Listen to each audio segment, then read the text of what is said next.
Hello students, ये pronounce के rule आपके चल रहे थे। तो प्रोनाउंस में अगला टॉपिक है आपका केस। प्रोनाउंस में अगला टॉपिक है आपका case. This is very important topic. तो यहां पर कुछ सब्जेक्टिव केस लिखे हुए हैं। सब्जेक्टिव केस जो आते हैं वो सब्जेक्ट में आते हैं। ये ऑब्जेक्टिव केस हैं।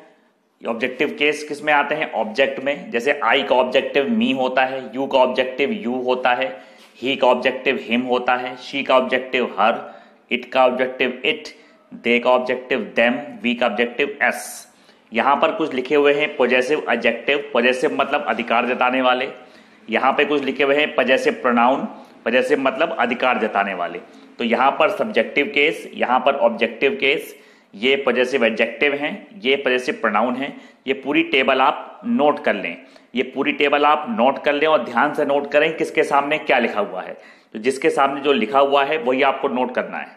थोड़ा आपको बताता हूं, इधर देखिए। Ram and me are happy. Ram and me are happy. इस सेंटेंस में सब्जेक्ट क्या है? इस सेंटेंस में सब्जेक्ट है राम एंड मी। तो सब्जेक्ट है तो सब्जेक्टिव केस आना चाहिए। इसमें मी नहीं आएगा, आई आएगा। इसमें मी नहीं आएगा, आई आएगा, क्योंकि राम एंड आई ऑब्जेक्ट है, सॉरी सब्जेक्ट है, तो सब्जेक्टिव केस आएगा। आई सब्जेक्टिव केस है। ऐसे ही the letter was addressed to Ram and I. The letter was addressed to Ram and I. इस सेंटेंस में सब्जेक्ट क्या है? The letter. ऑब्जेक्ट क्या है? राम एंड आई। तो राम एंड आई ऑब्जेक्ट है तो ऑब्जेक्टिव केस होना चाहिए। आई तो ऑब्जेक्टिव केस नहीं है। आई का ऑब्जेक्टिव क्या होता है? मी। तो यहां पर आई नहीं आएगा, मी आएगा। तो अगर सब्जेक्ट होगा तो सब्जेक्टिव केस, सेंटेंस का ऑब्जेक्ट होगा तो ऑब्जेक्टिव केस। वो आपको पढ़ के मालूम पड़ेगा। सब्जेक्ट में सब्जेक्टिव केस, ऑब्जेक्ट में ऑब्जेक्टिव केस, क्योंकि उनका नाम ही ऐसा ही है। सब्जेक्टिव केस क्यों बोलते हैं? क्योंकि सब्जेक्ट में आते हैं। ऑब्जेक्टिव केस क्यों बोलते हैं? क्योंकि ऑब्जेक्ट में आते हैं। Is that clear? अब एक रूल लिखिए आप।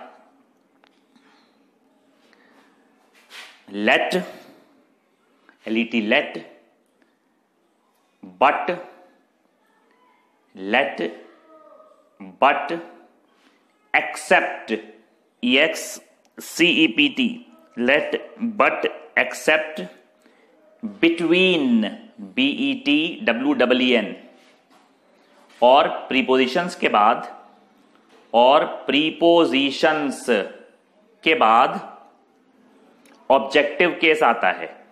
हमेशा ऑब्जेक्टिव केस आता है। लेट, बट, एक्सेप्ट, बिटवीन और जितनी भी प्रीपोजिशंस होती हैं उसके बाद अगर कोई केस आएगा तो ऑब्जेक्टिव केस आएगा। Now see the example. Let I take rest. Let I take rest, इसमें लेट आ रहा है तो रूल में लिखा हुआ है कि लेट के बाद कौन सा केस आएगा? ऑब्जेक्टिव केस आएगा। इसमें आई है तो इसमें आई नहीं आएगा, मी आएगा। लेट मी टेक रेस्ट, क्योंकि आई का ऑब्जेक्टिव क्या होता है? मी। ऐसे ही there is no friendship between you and me. There is no friendship between you and me. ये सेंटेंस सही है क्योंकि बिटवीन के बाद ऑब्जेक्टिव केस है, यू एंड मी। मी की जगह अगर आई होता तो गलत होता। ऐसे ही all but his have passed, ये गलत है क्योंकि हिज क्या है? हिज तो पॉजेसिव एडजेक्टिव पॉजेसिव प्रोनाउन है। बट के बाद ऑब्जेक्टिव केस आना चाहिए। हिज का ऑब्जेक्टिव क्या होता है? हिम। तो ऑल बट हिज की जगह क्या आएगा? हिम। यहां पर हिज की जगह क्या आएगा? हिम। ऐसे ही I got this book from him, मुझे वह किताब उससे मिली। फ्रॉम प्रीपोजिशन है, हिम ऑब्जेक्टिव केस है, ये सही है। She sat beside she. She sat beside she, beside is also a preposition, तो उसके बाद ऑब्जेक्टिव केस आना चाहिए। शी का ऑब्जेक्टिव क्या होता है? हर। तो यहां पे शी नहीं आएगा, हर आएगा। तो यहां पे शी नहीं आएगा, हर आएगा। तो जो चार वर्ड मैंने आपको बताए, लेट, बट, एक्सेप्ट, बिटवीन और जितने भी प्रीपोजिशंस हैं उनके बाद सब्जेक्टिव केस नहीं आता, ना पॉजेसिव एडजेक्टिव आते हैं, ना पॉजेसिव प्रोनाउन आते हैं, सिर्फ ऑब्जेक्टिव केस आता है। अगर कोई केस आएगा तो ऑब्जेक्टिव केस आएगा। Is that clear? ये रूल आपको समझ में आ गया होगा। नेक्स्ट रूल देखिए। नेक्स्ट रूल देखिए। जो ये पॉजेसिव प्रोनाउन होते हैं, पॉजेसिव प्रोनाउन के बाद में कोई नाउन नहीं आता है। पॉजेसिव प्रोनाउन के बाद में कोई नाउन नहीं आता है पर पॉजेसिव एडजेक्टिव्स के बाद में नाउन आता है। पर एडजेक्टिव होंगे तो इनके बाद कोई ना कोई नाउन जरूर होगा, पॉजेसिव प्रोनाउन होंगे तो नाउन नहीं होगा। एग्जाम्पल देखिए, दिस बुक इज माइन, ये किताब मेरी है। माइन क्या है? पॉजेसिव प्रोनाउन है तो इसके आगे कोई नाउन नहीं है। दिस इज माई बुक, यह मेरी किताब है।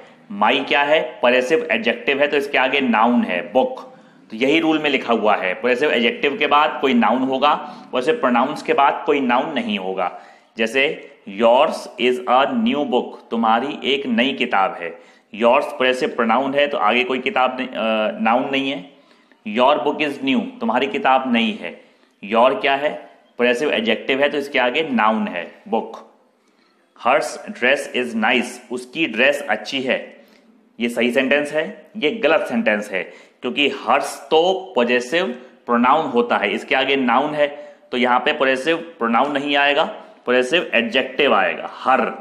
हर ड्रेस इज नाइस, तो पॉजेसिव प्रोनाउन होंगे, इनके बाद में कोई नाउन नहीं होगा। पॉजेसिव एडजेक्टिव होंगे तो इनके बाद में कोई नाउन होगा। Is that clear? ये रूल समझ में आ गया आपको?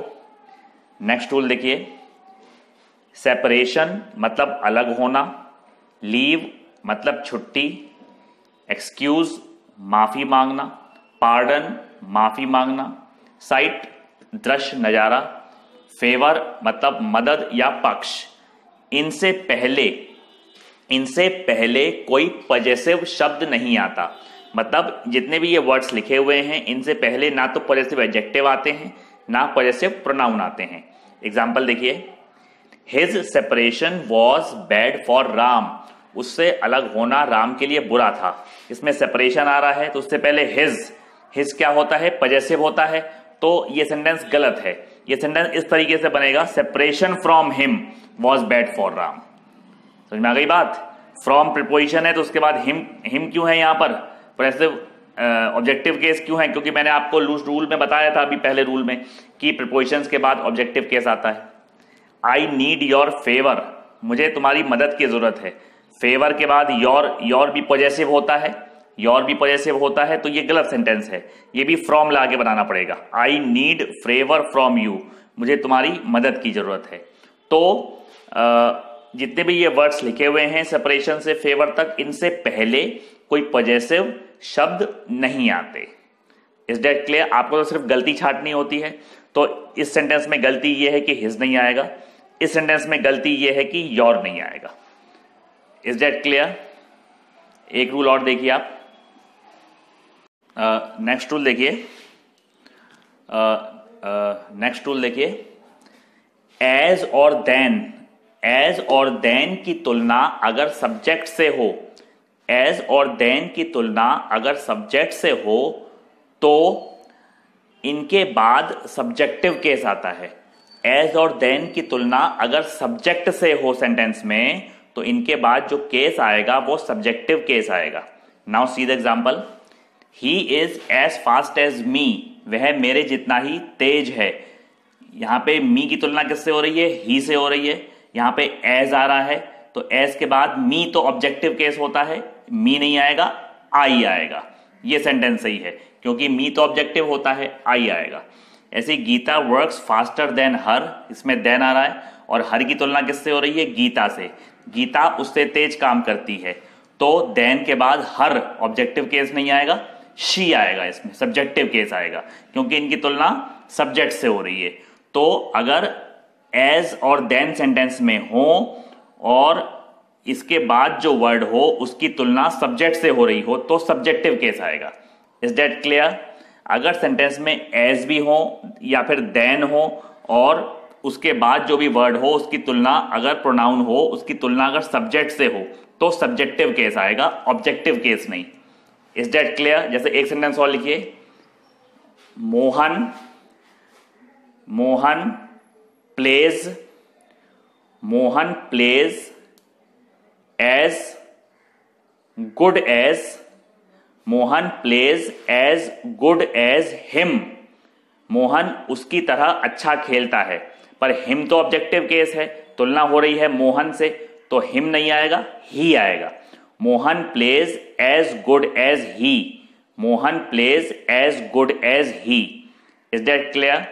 ये रूल आपको समझ में आ गए होंगे। अब ये प्रोनाउन के जो लास्ट के 2 वीडियोस में भी और आज की वीडियो में मैंने आपको रूल कराए थे, those were the rules of pronoun and the pronoun rules are all completed and all the rules that I am explaining you, all the rules are important which I am telling you। जो भी rule मैं आपको बता रहा हूँ, all the rules are important, सब rules important हैं और सब रूल्स आप कॉपी पे नोट भी कर लें, इनको पढ़ भी लें और नेक्स्ट वीडियो में आपको प्रोनाउन की कुछ एक्सरसाइजेस में मिलेंगी सॉल्व करने के लिए। और वीडियो को आप शेयर भी करें और सब्सक्राइब भी करें। Thank you.